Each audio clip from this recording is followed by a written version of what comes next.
पांच है आनंद जिसके, अर्थात शिव जी।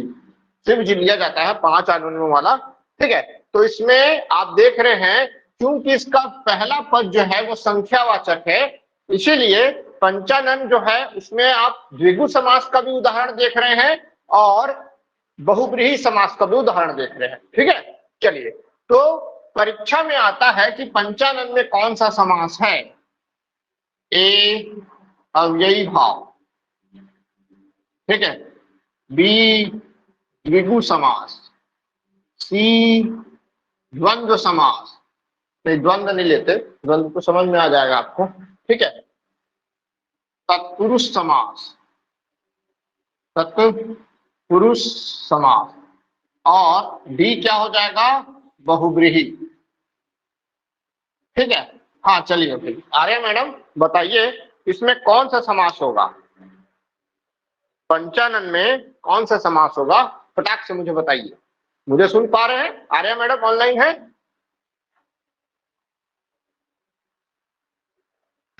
चलिए, बहुब्रीहि आएगा क्या? हाँ इसमें क्या आएगा, बहुब्रीहि आएगा। ठीक है, चलो, और इसमें द्विगु नहीं आएगा क्या? सर आ सकता है, पर चलो, समासों का समास बहुब्रीहि है तो बहुब्रीहि लेंगे। ठीक है, देखो ये जो पंचानन समास है ये परीक्षा में कभी भी आता है तो इसको आप इस क्रम में उत्तर लेंगे। सबसे पहले आपको लेना है बहुब्रीहि, यह है। और अगर बहुब्रीहि ऑप्शन से हटा के क्या कर दिया जाए, यहां द्वंद्व आ जाए, अब क्या इसका उदाहरण लोगे? अब तो आपका खेल ही खत्म हो गया कि भाई आपने बोला ये मतलब पांच है आनंद जिसके, अर्थात हम किसी तीसरे शब्द की क्या बता रहे हैं, प्रधानता बता रहे हैं, तो इसका मतलब यहाँ बहुब्रीहि समास भी है। लेकिन अगर मैं ऑप्शन में ही बहुब्रीहि ना दूं तो फिर क्या उत्तर लोगे, तो फिर आप उत्तर लोगे द्विगु। इसका मतलब दूसरे नंबर में आपको किसको प्रेफरेंस देना है, द्विगु समास को। ठीक है, लेकिन एक और चीज है ना, आपको ये बताइए क्या इसमें आपको दो ही समास दिख रहे हैं, एक और समास नहीं दिख रहा है क्या? दिखाई दे रहा है, दिखता है वो कौन सा? तो आपको पता है कि जो तत्पुरुष समास है इसके दो टाइप होते हैं। ठीक है, इसके दो टाइप होते हैं, पहला होता है द्विगु समास और दूसरा होता है कर्मधारय। कर्मधारय, तो ऐसे जितने भी शब्द जो द्विगु समास है वो ऑटोमेटिकली तत्पुरुष समास भी होंगे।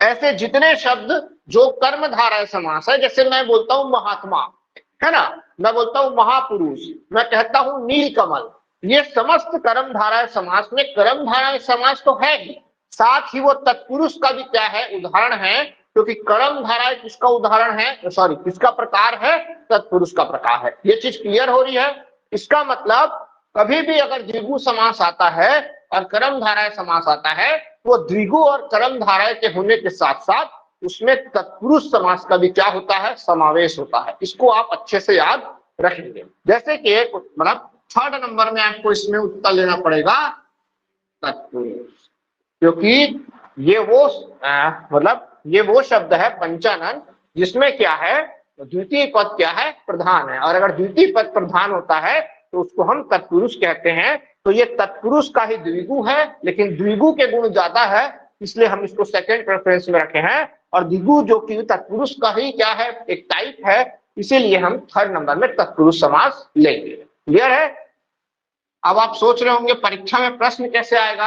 अब देखो, प्रश्नों का स्तर अगर उल्टा हुआ या बढ़ गया तो प्रश्न कैसा पूछेगा कि पंचानन, है ना, जैसे इसी को यहीं पर लिख देता हूं, मैं यहां लिखता हूं, पंचानन में निम्न में से कौन सा समास नहीं है। ठीक है, अथवा क्या आ सकता है, अथवा यह आएगा कि पंचानन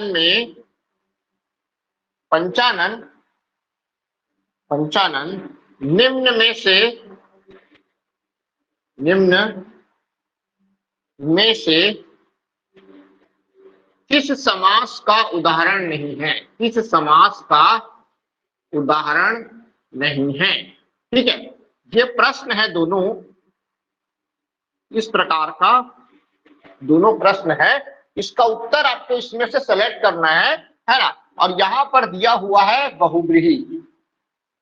ठीक है, चलो भाई बताइए चित्रेश, बताओ कि इन चारों ऑप्शन में अगर हम देखें तो पंचानन में निम्न में से कौन सा समास नहीं है। तो मैं उल्टा पुल्टा लिख दिया हूं, निम्न में से कौन सा आएगा ना, निम्न में से कौन सा समास। हाँ, इसमें क्या उत्तर आएगा, अब यही भाव उत्तर आएगा। क्लियर है यामिनी मैडम, आर्या मैडम, राजकुमारी मैडम और यामिनी मैडम, सभी लोग बताइए भाई। गिरजा, जो भी ऑनलाइन है, सर। क्या ये क्लियर हो रहा है, समझ में आ रहा है। हाँ चलो अब हम, हाँ हाँ बोलो बोलो बोलो। जो पंच है वो नहीं है क्या उपसर्ग? नहीं, पंच उपसर्ग कहाँ होता है, पंच उपसर्ग के अंतर्गत नहीं आता। पंच जो शब्द है, भले ही पंच से पंचवटी भी बन जाता है, लेकिन वो संख्यावाचक शब्द है, ना कि उपसर्ग है। ठीक है, चलिए आगे बढ़ते हैं। अगला एक उदाहरण लिखिए आप। सर हाँ सर, ये 5 आनन वाला शिव है कि ब्रह्मा जी है? अधिकतर जगह शिव जी मिलता है, ब्रह्मा जी को चतुरानन कहते हैं। ठीक है, शायद मैं इससे पहले उदाहरण में भी लिखाया भी हूं आपको। ठीक है, अब जैसे लिखना 10 है आनंद जिसके, आनंद का मतलब मुख, 10 है आनंद जिसके। ठीक है, अर्थात क्या होगा, दशानन का मतलब रावण। ठीक है, उसके बाद लिखना 10 आनंद मतलब 10 मुख का समूह। तो बिल्कुल पंचानन की तरह दशानन है, इसमें भी आपको किसको पहले प्रेफरेंस देना है, बहुव्रीहि समास को। ठीक है, दूसरा नंबर में किसको प्रेफरेंस देना है, द्विगु समास को। और तीसरे में किसको देना है, तत्पुरुष समास को, क्योंकि इसमें बहुव्रीहि, द्विगु और तत्पुरुष तीनों के गुण क्या है, विद्यमान है। क्लियर हो रहा है ना। अगर आप एक पक्ष में देखेंगे तो ये 10 है आनंद जिसके, अर्थात तीसरे पद की बात कर रहा है, रावण की, इसलिए यहां पर बहुव्रीहि समास होगा।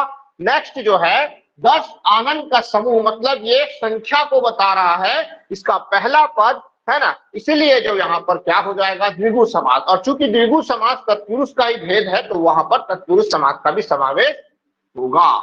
ठीक है, जैसे अपन लिखते हैं त्रिवेणी, क्या लिखते हैं, त्रिवेणी। त्रिवेणी को अगर तोड़ोगे तो क्या आएगा, लिखना जहां 3 वेणी, वेणी का मतलब होता है धारा, जहां 3 वेणी या धारा मिलती है, जैसे संगम। ठीक है, और क्या हो जाएगा, 3 वेणी या 3 धारा का समूह। एकदम सेम है, यहाँ पर पहला पद संख्यावाचक है, लेकिन यहाँ पर त्रिवेणी का मतलब संगम भी होता है, और बहुत सारे संगम है हमारे यहाँ, तो इसको हम बहुव्रीहि पहले उत्तर लेंगे और बाद में इसको द्विगु लेंगे, और उसके बाद थर्ड नंबर में तत्पुरुष समास। ठीक है, तो ये वो उदाहरण हो गए। जैसे मैं एक और लिख लेता हूं, अष्टभुज। अष्टभुज, तो अष्टभुज का मतलब क्या होगा, 8 हैं भुजाएं जिसकी। 8 भुजाओं वाली कौन होती है, दुर्गा माता होती है ना, दुर्गा माता है ना। 8 भुजाओं मतलब 8 भुजाओं का समूह, 8 भुजाओं का समूह। ठीक है, तो यहां पर भी सेम हो जाएगा, पहले बहुव्रीहि फिर द्विगु फिर तत्पुरुष, है ना। अब लिखना 5वां नंबर, बड़ा इंपॉर्टेंट है ना। लिखेंगे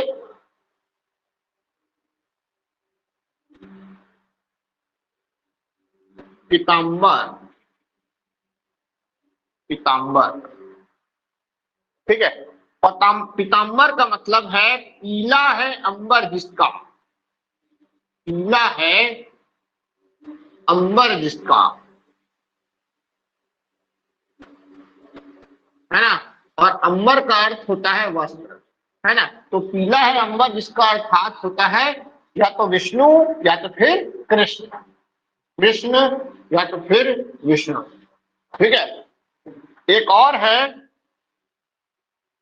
पीला है जो अंबर, मतलब यहां पर एक वस्त्र है और उस वस्त्र को क्या बताया जा रहा है कि वो पीला है, मतलब वस्त्र क्या हो जाएगा, विशेष से हो जाएगा। और पीला, पीली लिखा गया मेरे से, पीला है ना, और पीला का मतलब हो जाएगा विशेषण। और यहाँ पर आपको विशेषण विशेष से संबंध दिखाई दे रहा है। इसका तात्पर्य यह है कि यहाँ पर बहुब्रीहि सॉरी कर्मधारय समास होगा, ठीक है।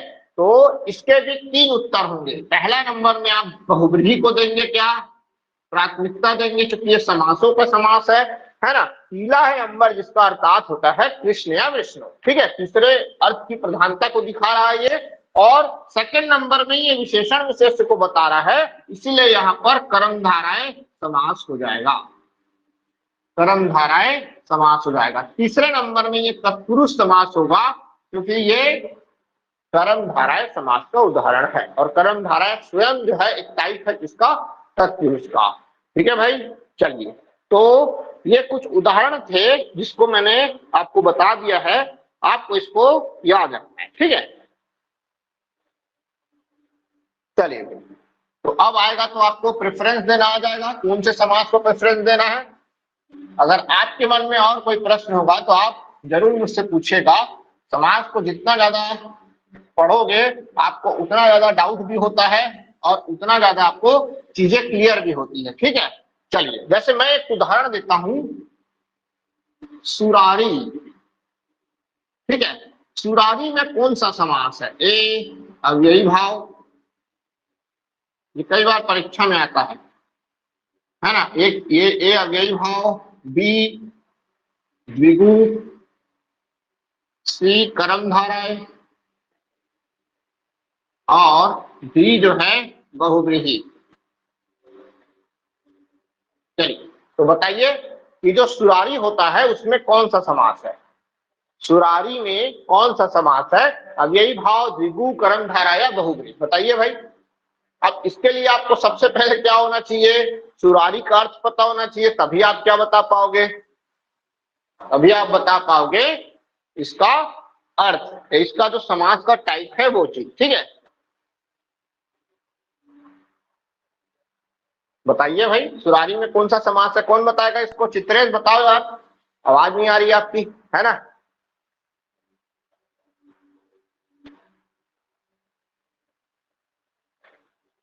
बताइए भाई, राजकुमारी मैडम, मेरी आवाज तो आ रही है ना। अव्ययी भाव, ठीक है। चलिए, एक जन बोल रहे हैं ये अव्ययी भाव है, कौन है, किसने बताया अव्ययी भाव, सर यामिनी। हाँ ठीक, यामिनी मैडम आप बताए हैं। बाकी और प्रयास कीजिए भाई,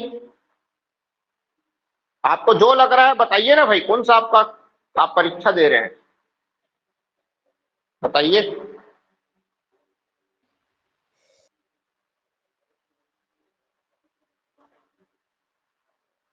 अब अभी भाव ही आएगा सर, क्योंकि उपसर्ग लगे हैं ना सब। उपसर्ग लगा है, चलो ठीक है। एक और बता दिए, है ना। आप तो अपना नाम सर बताएं, कौन, कर्मधारय लग रहा है, हाँ कर्मधारय कर्मधारय। चलो क्योंकि कर्मधारय एक जन बोल, हाँ राजकुमारी मैडम आप कुछ बोल रहे हैं, बताइए, आपका आवाज सुरारी नहीं का आ रहा अर्थ है। राक्षस से लिया जाता है। सुरारी का अर्थ राक्षस हो जाता है, जी बिल्कुल। तो कर्मधारय समास। कर्मधारय सर समास, बहुब्रीहि ठीक भी है। हो सकता है। हाँ, लेकिन मैं एक पूछ रहा हूँ, आपको 4 में 1 लगाना है ना। हो सकता है तो वो तो 2-2 समास भी हो सकते हैं इसमें, है ना। लेकिन आपको परीक्षा में 1 मारना है क्योंकि 4 ऑप्शन है। तो आपने क्या चूज किया है, आपने अव्ययी भाव, ठीक है। राजकुमारी मैडम आप क्या चूज किए हो, बदल भी सकते हो भाई, कोई जरूरी नहीं है ना। सर बहुब्रीहि आएगा। बहुव्रीहि। चलो बहुव्रीहि है ना। देखिए सबसे पहले सुरारी का अर्थ समझिए, है ना। सूर का आरी, ठीक है। आरी का मतलब होता है शत्रु, ठीक है। सुर का मतलब होता है देवता, ठीक है। तो देवताओं का शत्रु कौन होता है? राक्षस होते हैं, ठीक है। या राक्षस को ही हम असुर कहते हैं। इसका मतलब यहाँ पर ये दोनों पद की प्रधानता नहीं है बल्कि किसी तीसरे पद की प्रधानता है, इसलिए यहाँ पर उदाहरण इसका उत्तर आएगा बहुव्रीहि समास। क्लियर हो रहा है?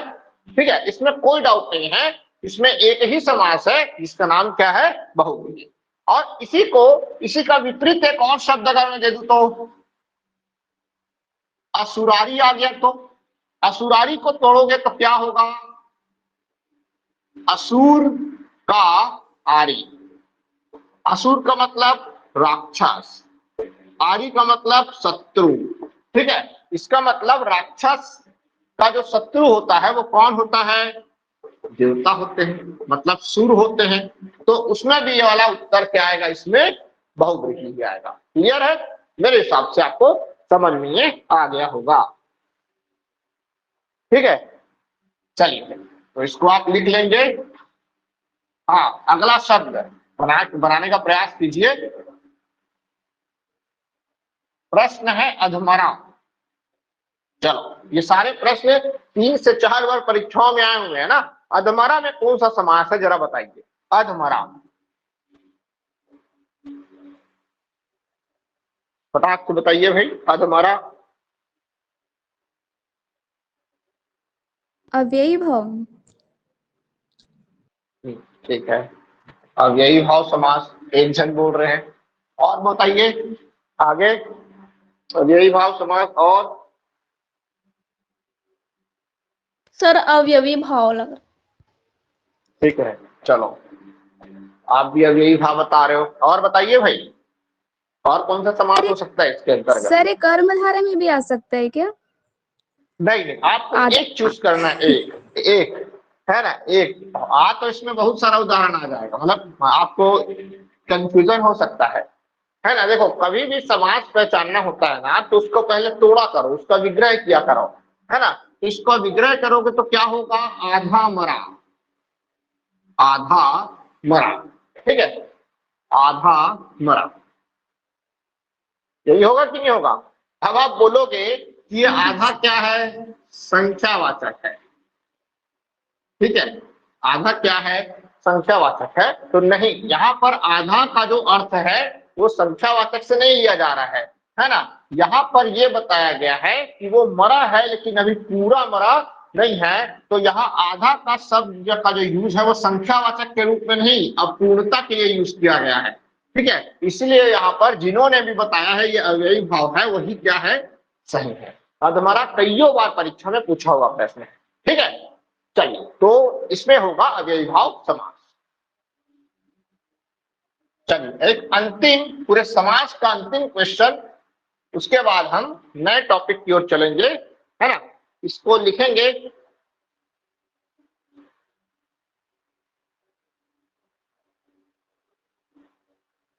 ठीक है। प्रश्न लिखेंगे निम्न में से किस शब्द में सही समासिक शब्द नहीं है? ये प्रश्न है। ऑप्शंस आपको मैं दे रहा हूं।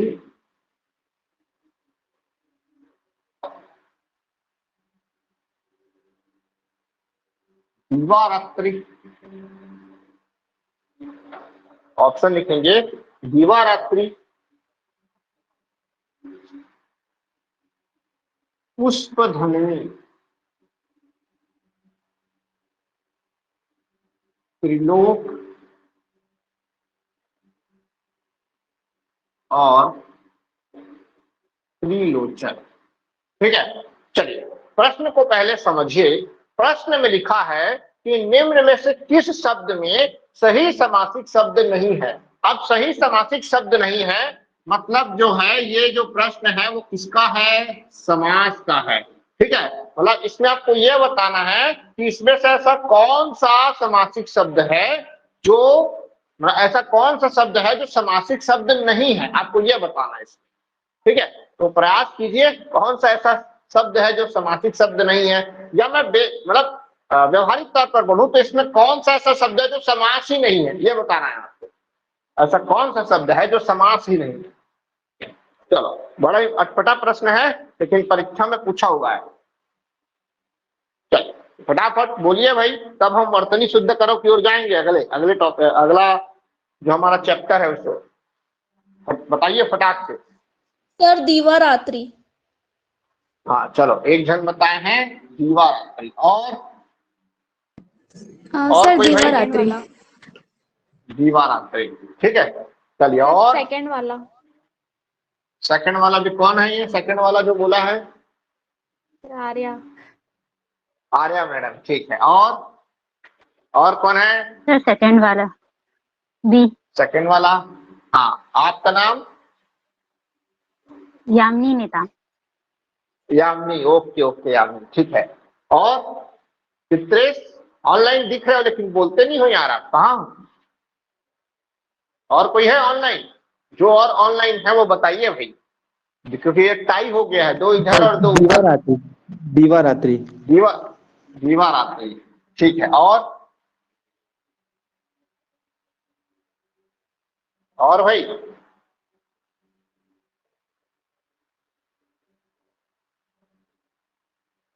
चलिए, अब जरा दिमाग लगाइए, है ना, कि देखो आप दीवारात्रि को क्यों समास नहीं बता रहे हो। दीवारात्रि का मतलब क्या होगा? दिन के समान रात्रि, है ना। दिन के समान रात्रि दीपावली में रहती कि नहीं रहती? तो ये तो है भैया समास, ठीक है। अब एक बात बताओ, त्रिलोक, त्रिलोक में क्या है? तीन लोक। तो आप इसमें तीन शब्द जुड़ा हुआ है, त्रिलोकी हो जाता तो शंकर भगवान हो जाता। त्रिलोक है तो ये समूह बता रहा है तीन का, तो यहाँ पर कौन सा समास होगा? संख्यावाचक, मतलब द्विगु समास। त्रिलोचन मतलब क्या होता है? जिसके तीन नयन हो, और ऐसे तो हमारे प्रिय जो है क्या है? शिव जी हैं। बचा एक शब्द कौन सा? पुष्पधन्वी, यही इसका उत्तर है। पुष्पधन्वी नाम का कोई शब्द नहीं होता, ठीक है। पुष्पधन्वी नहीं बल्कि पुष्पधनवा नामक शब्द होता है। पुष्पधनवा जो है वो कामदेव का क्या है? पर्यायवाची है, ठीक है। वो पुष्पधनवा जो है ये सही है, लेकिन एक मात्रा जोड़ने से ये जो शब्द है ये समासिक शब्द नहीं होता, और इसकी वजह अगर ये होता तो ये बहुव्रीहि समास होता, ठीक है। चलिए, तो ऐसे जितने प्रश्न समास से बन सकते थे, जितने टाइप के, मैंने आपको बता दिया है। हम सिर्फ ऐसे प्रश्नों को नहीं देखे हैं जिसमें ये पूछा गया हो कि निम्न शब्दों में कौन सा समास है। आजकल ऐसे प्रश्नों को भी पूछा जाता है, ठीक है। और ये आपका कब अच्छा होगा? जब आप पर्यायवाची, या जब आपका जो शब्द विद्या है जो आपकी, वो क्या होगी? तगड़ी होगी, ठीक है। खासकर जब पर्यायवाची अच्छे से पढ़ोगे तो आपको सारी चीजें जो है वो बनेगी, ठीक है। चलिए, तो आज हम यही समास को ओवर करते हैं। जितना भी अगर आपके मन में और कोई प्रश्न हो तो आप बिल्कुल मुझसे पूछिएगा, ग्रुप में शेयर कीजिएगा, हम सब जो है बनाने का प्रयास करेंगे, ठीक।